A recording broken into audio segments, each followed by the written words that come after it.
Well, here we go. Take two. I've been struggling with my purpose in the world.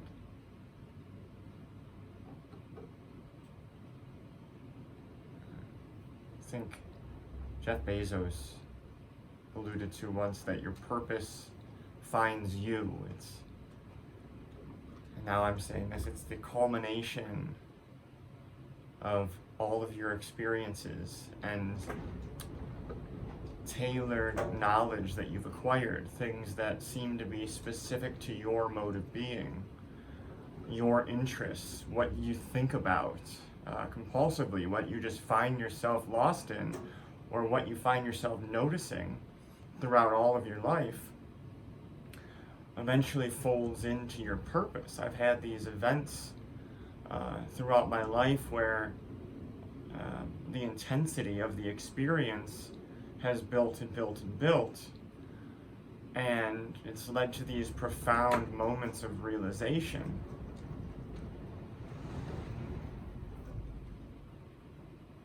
And what I see on a daily basis is the battle each and every one of us fights within, the battle between the two versions of ourselves, the egoic mind, the mind that's focused on its separateness, that's focused on its individuation. I don't even really want to use that word because of connotations tied to Jung. But there is a part of yourself that only you, that in this mode, you only think about yourself and how things apply to you. And I believe a lot of the issues in this world is because people that were raised on survival, they get into the adult life and they still act out of this mode of survival, but it has evolved. Clearly there's no immediate dangers.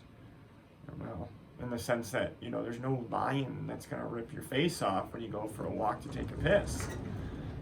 And that just wasn't the case. So the idea of acting out of survival has morphed, has evolved along with everything else in our world. So it's become, how do you identify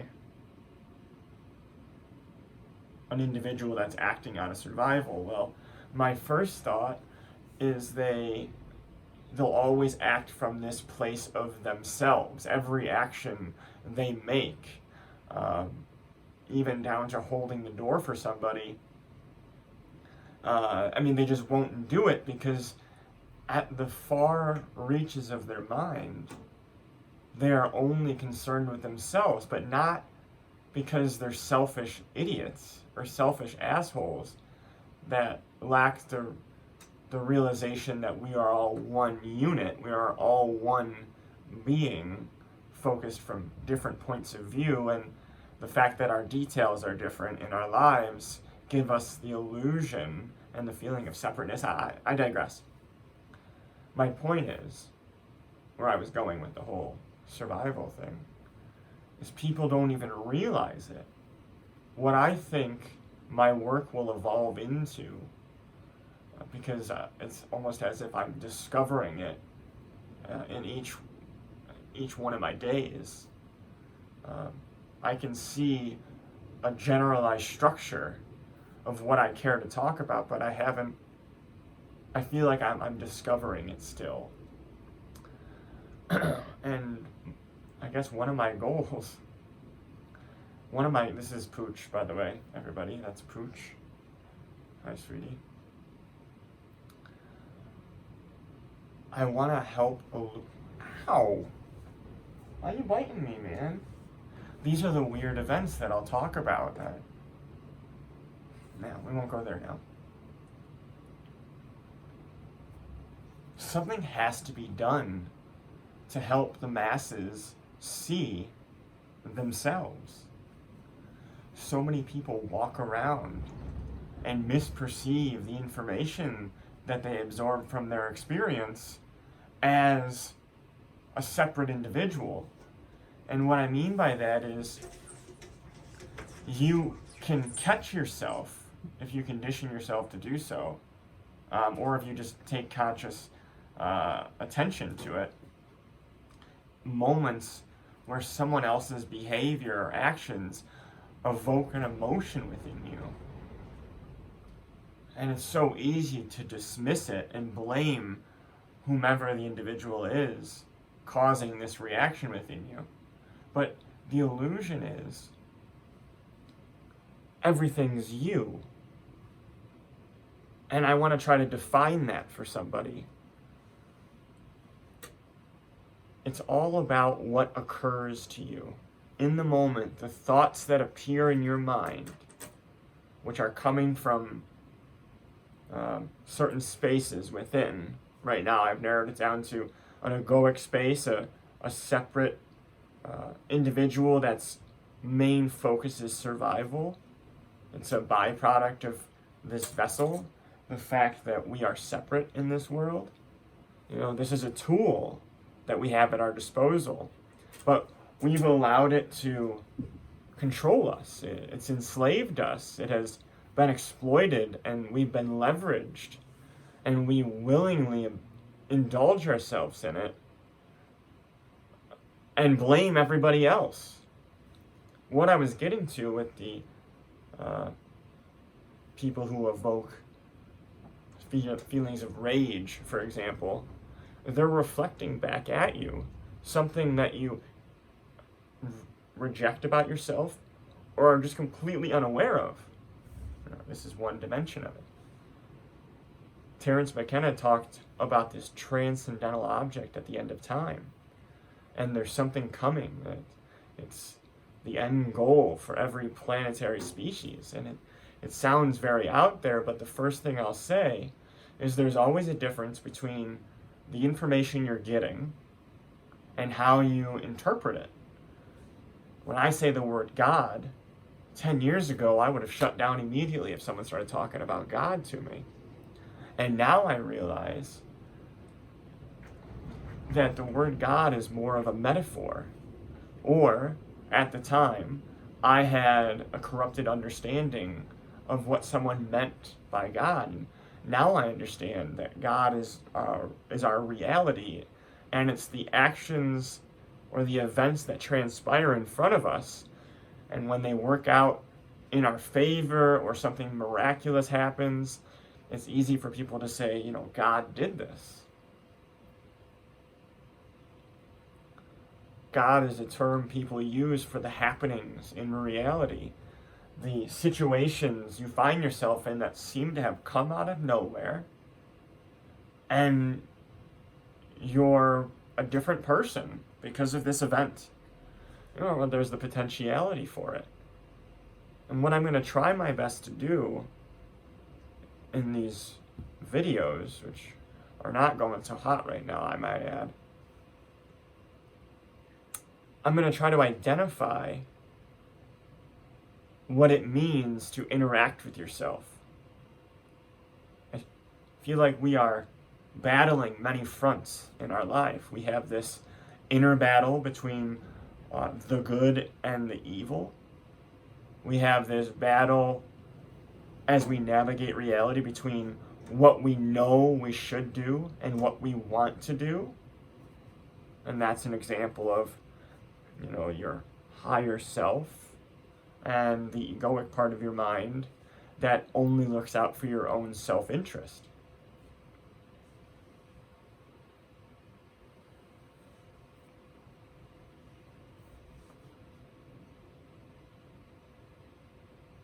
I'm gonna do my best to try to filter my thoughts in such a way that it's easy for my potential listeners to understand what I'm getting at, so that they begin to see it in their reality, in their experience.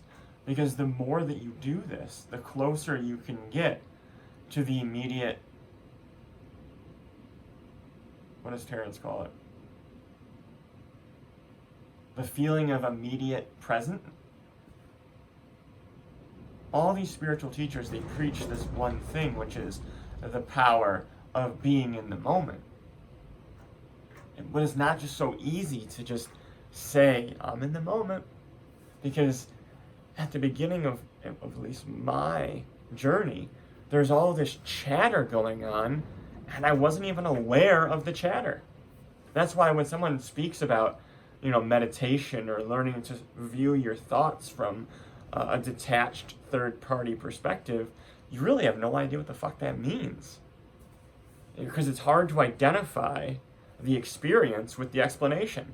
It's hard to say, they're saying this, I know what that's like in the experience. I know how to identify what they're explaining in my present moment. And I personally feel through my own experience that the best way to inch forward into stepping into the present isn't just meditation. Maybe that's one way. But it's never been a great way for me, and I'm gonna offer this up as an alternative to sitting still, because that doesn't work for everybody, which is a whole other ball of wax that I'll eventually get into when maybe these ideas are more structured and I actually do write them out into a nice, a nice format, and after writing it for so long, I've more or less memorized the spiel, and then I can talk from a more fluid and articulated space. But the reason I'm doing this now, because I've been putting it off for too long, I've been pondering it. And in my life, I've always had a tough time reacting to the present moment, not allowing that feeling within myself that agitation, I don't want to do that. Because so many of us are bombarded by that egoic desire to relax or to not do something that requires a little bit of struggle, or something that's novel, like for me reading or writing. There is a resistance. There is a resistance built into new novel tasks. And I've learned to recognize moments where I say, no, I don't want to do that. I'm very aware of it. And I'm reaching this place where I now feel like I have to pivot in my practice.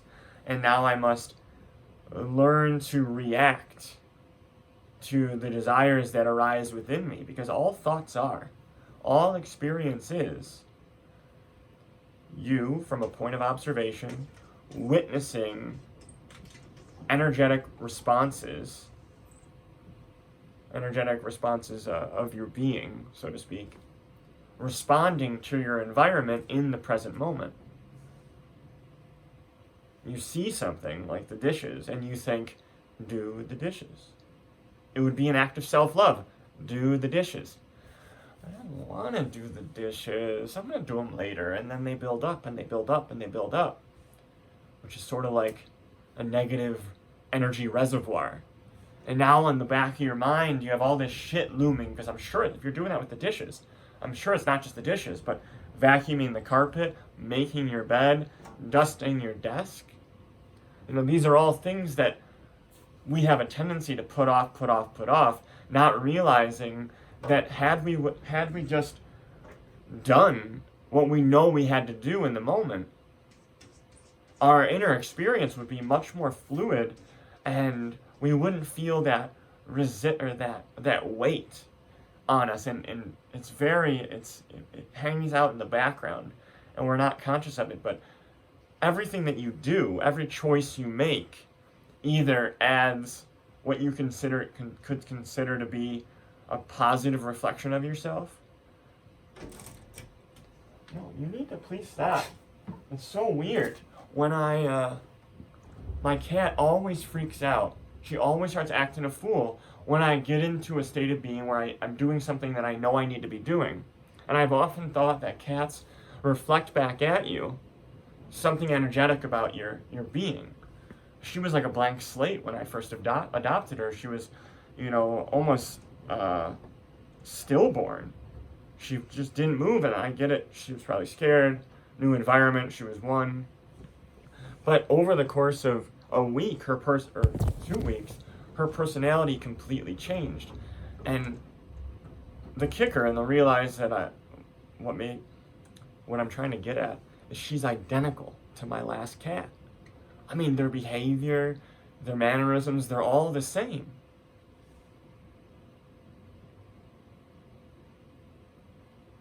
I digress. Maybe I'll cut that part out because I feel like I have to work that in there. But I think I'm just going to upload this video raw and see what people say. I have imposter syndrome at the moment. I mean, can you have imposter syndrome when you haven't really done anything? This is just so difficult for me to do. I mean, yeah, I'm in a vulnerable space. But what if? What if I saved just one person's life? Wouldn't that be worth hours and hours of effort just for someone to come up to you and say, you know, I didn't really understand half of what you said, but there was one line that really spoke to me and it changed my life. I do feel incredibly egotistical saying that. And if you've heard some of the other stuff I say in my recordings about my anticipation of the future, there's no doubt that you would be like, this guy's an egomaniac, but it's always just little flashes of ego. And the goal in what I'm trying to say is become a master of your ego. Become a master of that hedonistic part of yourself that really only wants to do pleasurable activities, because it doesn't realize that the reason you suffer in the beginning of a task is to build a reservoir of experience, a foundation for your inner being. Each hobby that you participate in the beginning is always tumultuous. It's difficult. It's undesirable in the beginning, but that's because you're laying the groundwork. You're building this foundation of experience that will influence future moments in your life, that will influence the way you think and what you do and who your friends are and what you can talk about now. And it builds up a foundation for your being. It's like each hobby is a little city that you build within yourself. So it's not about feeling the resistance in the moment. It's about identifying the resistance and saying, in a sense, it's compound interest. I'm delaying gratification, which is very difficult for us to do in this world, considering everything, well, nearly everything, is instant everything. So we're conditioned on an unconscious level to require this instant reception of whatever we're talking about. So it becomes more difficult every day that you prolong the start of a new behavior, a new dimension of yourself. And as you get older, it becomes more and more difficult because the grooves within your mind, within your being, your habits, they carve out channels in your way of being, how you move throughout your day, what you choose to do, what you choose to see, and how you choose to respond to people. Most people just react. They don't consider their response. They can't even control themselves. They don't even realize it until afterwards that they've kind of erupted in emotion. And you see this on the road with people who have unbelievable road rage. I had this guy freak out at me the other day because I passed him on the left. Like, clearly he was projecting onto me some shit he had going on in his life. But in the moment, it's like, what could I have done? Why is this guy so irrationally angry at me right now? And there would have been a part of me, when I was 20 or so, it would have ruined my whole day. And I know people like that. I know people that allow one bad event to just run the rest of their day. And, someone cut me off in traffic and I spilled my coffee, and it's just been a shit day ever since. Why do you just allow your existence to have such control over you? And that's what I'm trying to uncover for people, a way to learn to look at yourself. Because as you look at yourself and see yourself for what and who you truly are, all of a sudden, the way you respond to your future present moments, to your experience, it does a whole 180. And in a lot of cases, all of a sudden you feel love for people. Or I prefer, in this point in my experience, compassion. I no longer allow the rage to set in, but all of a sudden, when the rage used to sweep by, it's been replaced by compassion or love. I understand. I know that experience. I know why they're doing that. I used to do it too. And really, the only reason that that's calling out to you as you witness someone's behavior is because that is you.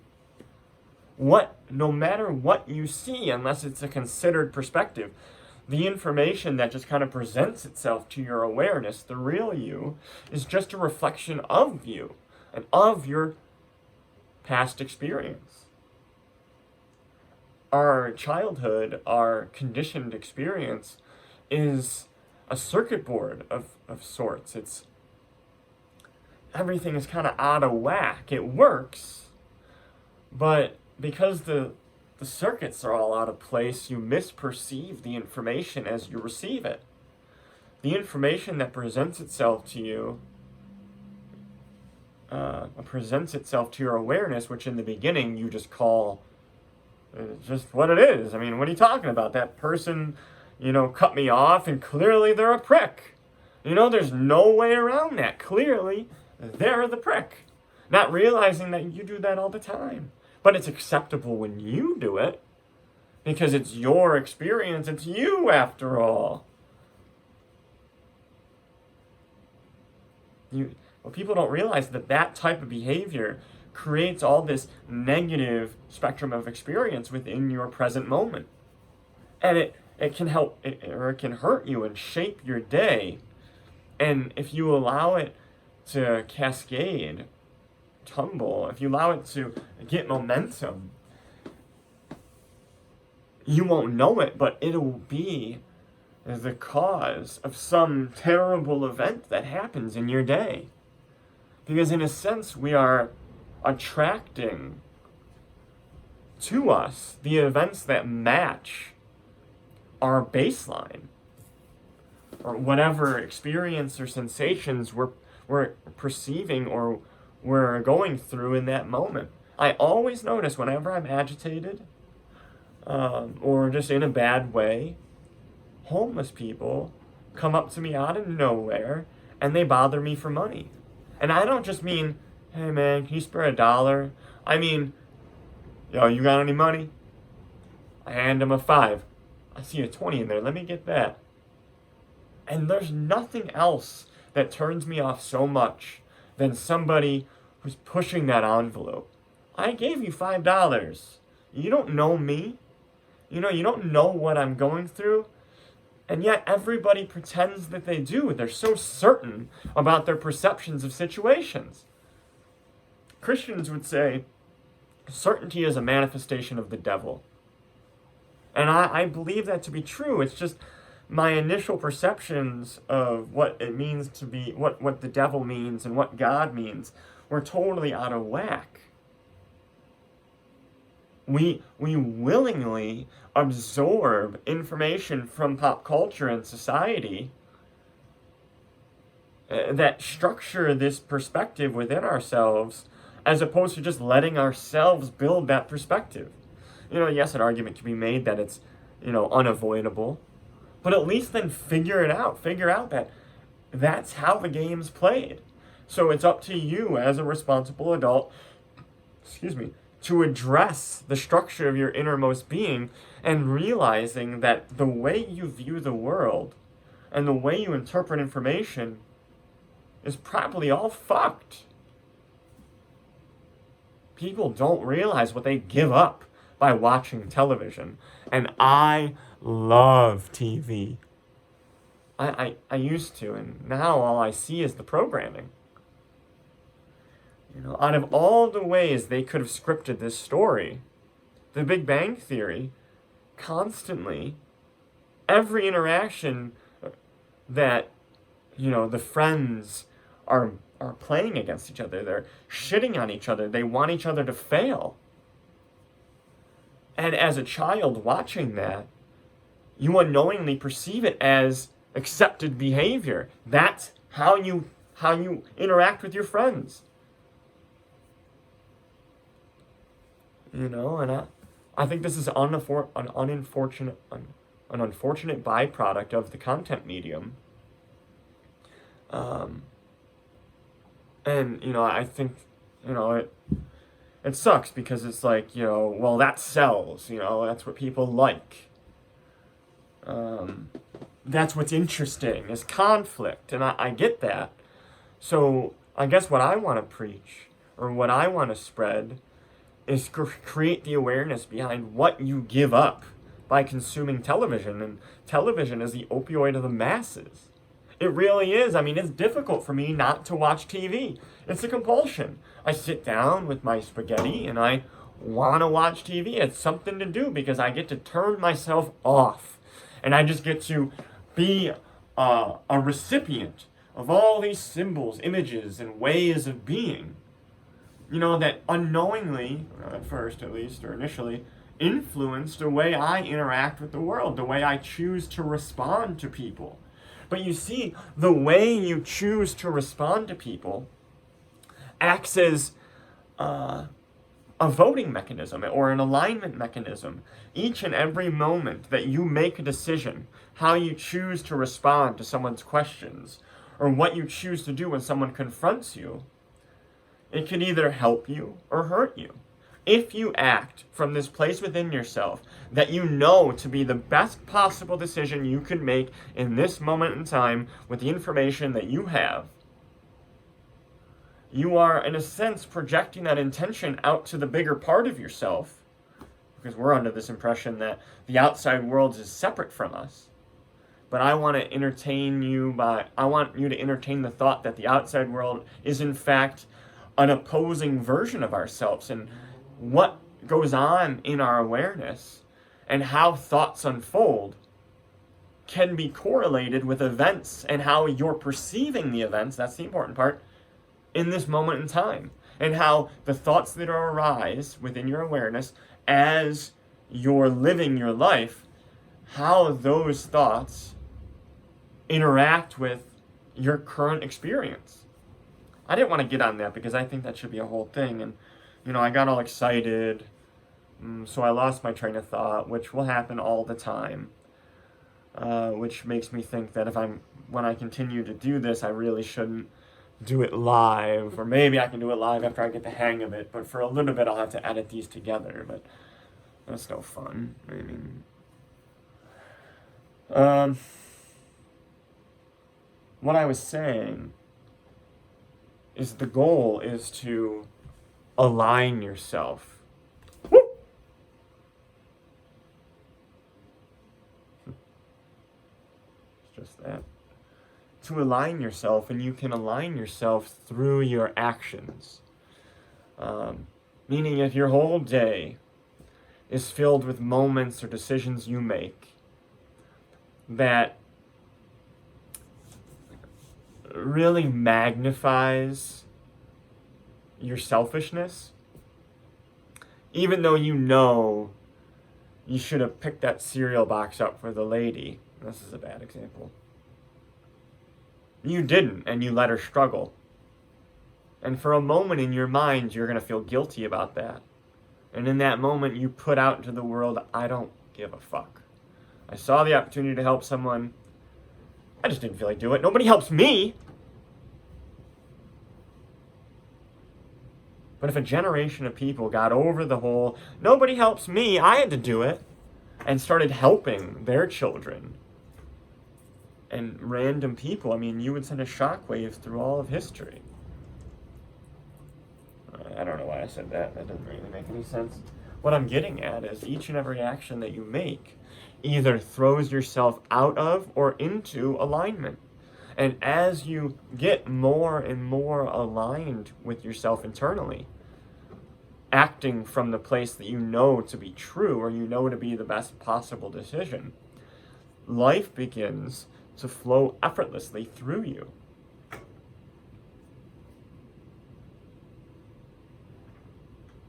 Yeah, I mean, this was a really crude clip, and maybe 100 people will see it. Maybe 100 people got to the end. I'm going to try to make these clips 10 minutes or shorter if I can. Or at least break them down into 10-minute sections, because personally, if I'm new to some information, I don't want to sit down and watch an hour and a half of some dude ramble on, which 90% of it made no sense, but that 10% was kind of rad. So yeah, maybe I'll reduce it into clips, or maybe I won't. Or maybe I'll just continue to post this, or whatever happens, happens. The point is I did it. I didn't just sit there and ponder perfection, come up with the best way that I'll never execute because it's way too much work. And the point is I just started. So I can allow these simple decisions, these simple behaviors, where now I'm just going to upload this to the space. I just let this behavior guide me into the next moment. It's not about taking the right path at first. It's about taking a path, making an action, doing something. Because doing something terribly, god awfully,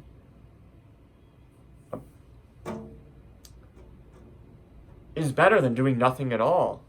But in my mind, it's like, it's just an excuse. I tell myself, I'm not going to do that way. That's stupid. And then I just go back to browsing Reddit.